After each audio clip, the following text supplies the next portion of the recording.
5 நாட்களாக வந்து அவங்களுக்கு உள்ள கழிப்பிடங்களுக்கு கூட போக அனுமதிக்கப்படவில்லை. ஒரு நாள் நோட்டீஸ்ல தூக்கி பார்த்துருக்கீங்களா? 2000 பேரை ஒரே நாள் அனுப்ப வேண்டிய அவசியம் என்ன இருக்கு இந்த ஸ்டாலின் தலைமையிலான அரசுக்குன்னு தெரியல.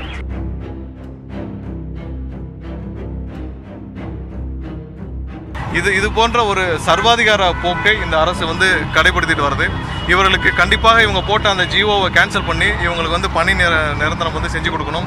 இவர்களுக்கான உத்தரவாதத்தை இந்த அரசு வந்து வழங்க வேண்டும். இதே திரு ஸ்டாலின் அவர்கள் வந்து 2021 ஆட்சிக்கு வரக்கு முன்னாடி அவர் வந்து எதிர்க்கட்சியாக இருக்கிற பொழுது அவர் என்ன சொன்னார்? கடிதமே எழுதியிருக்கிறார், இவர்களுக்கு நிரந்தரமாக பணியை வழங்க வேண்டும் என்று சொல்லிட்டு.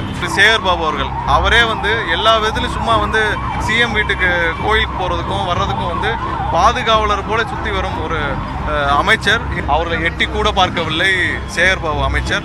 மேயர் அவர்களும் வரவில்லை, துணை மேயர் அவர்களும் வரவில்லை. திரு சேகர் பாபு அவர்கள் வந்திருக்கிறாரு. வந்தப்போ என்னன்னா ரிப்பன் பில்டிங்க்கு பின்னாடி கதை வழியாக வந்துட்டு ஓடி இருக்கிறார்.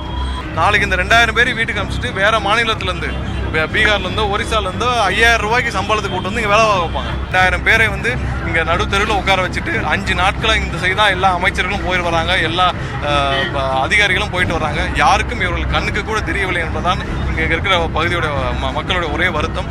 எங்களுடைய தலைவர் கண்டிப்பாக இதற்கு ஒரு தீர்வு வரும் வரை எங்களை அவர்களுடன் இருந்து அவர்களுக்கு தேவையான அனைத்து உதவிகளும் செய்ய சொல்லியிருக்கிறார். கண்டிப்பாக எங்களுடைய நிர்வாகிகள் அவங்களுடைய போராட்டம் முடியும் வரை அவங்களுக்கு தேவையான அனைத்து அடிப்படை உதவிகளையும் கண்டிப்பாக செய்வார்கள். எங்களுடைய தமிழக வெற்றி கழகத்தின் நிர்வாகிகள் பார்ட்டிசிபேட் பண்ணி அவங்களோட சேர்ந்து போராடி கைதானார்கள். நேரு ஸ்டேடியத்து பக்கத்தில் ஒரு நாள் முழுவதும் கைது செய்யப்பட்டிருந்தார்கள். அடுத்த கட்டமாக என்ன செய்யணுன்றது எங்களுடைய தலைவரோட வழிகாட்டுதல் பேரில் அவருடைய உத்தரவின் பேரில் நாங்கள் வந்து அடுத்த கட்டம் என்ன செய்யணுன்றதை நாங்கள் வந்து அடுத்த கட்டமாக அறிவிப்போம்.